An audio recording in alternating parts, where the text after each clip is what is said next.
Hi guys, how are you today? Como que vocês estão hoje? Eu espero que vocês estejam bem.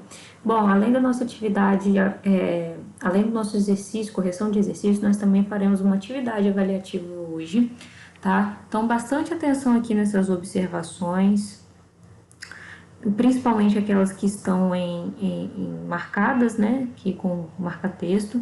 E aí, o assunto da nossa atividade avaliativa será can, could, né? Aquele que a gente usa para habilidades, simple past nas formas negativas e interrogativas, certo? No número 1, pede o seguinte, aqui tem um texto sobre o Richard e a Rita, que são as habilidades deles, né? No passado. Então, para você completar esse texto aqui, além de você usar esses verbos que tem aqui dentro da marcação rosa, você também precisa usar o could, tá? Não se esqueçam, você vai usar o could mais o verbo. Você vai ver onde que esse verbo melhor se encaixa lendo aqui o texto. Practice, praticar, ride, de andar de alguma coisa, né? Run, correr, swim, nadar. Então, por exemplo, ó, when I was in high school, I was in the athletics team. Quando eu estava no ensino médio, eu participava do time atlético. Eu podia fazer o quê? Very fast. I could, alguma coisa, algum desses verbos aqui, muito rápido.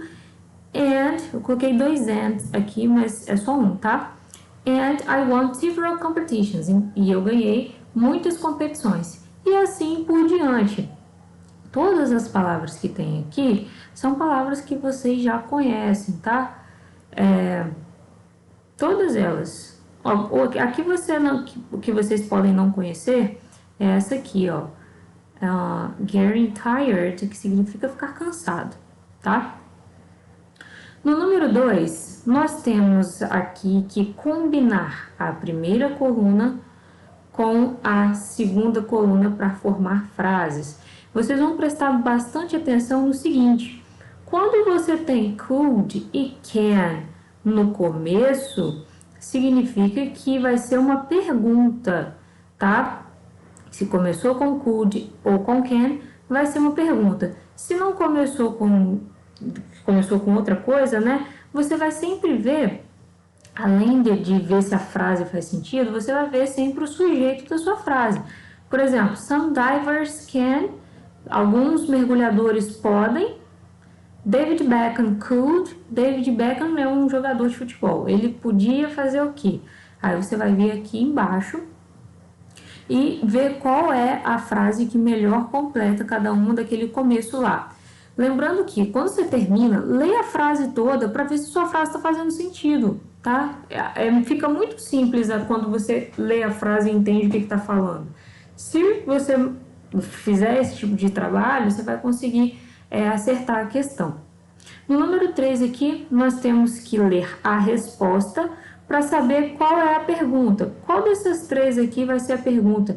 Gente, muito importante, observem o tempo verbal da sua resposta. Se eu estou respondendo com tal coisa, o que tem que ter na minha pergunta, então? Bastante atenção nisso. Número 4. Match the questions to the corresponding answer. Agora é o seguinte, nós temos as perguntas, tá? E embaixo nós temos as respostas. Mesma coisa no número 3. Olha o tempo verbal e o que está sendo usado. Se pergunta com did, a sua resposta tem que ser com did. Se pergunta com were, a sua resposta tem que ser com were. E aí você vai ver o sujeito da sua frase se está coincidindo com o sujeito da pergunta. Você vai ver se o que está perguntando, está falando na pergunta, tem a ver com o que está falando na resposta, né? Porque você não vai marcar uma coisa que não tem nada a ver. Olhem as palavras que vocês já conhecem, marquem as que vocês já conhecem para poder ficar mais fácil de entender o que está falando na frase, tá? Então, a nossa atividade é isso que está aí. Qualquer dúvida é só entrar em contato, ok? See you!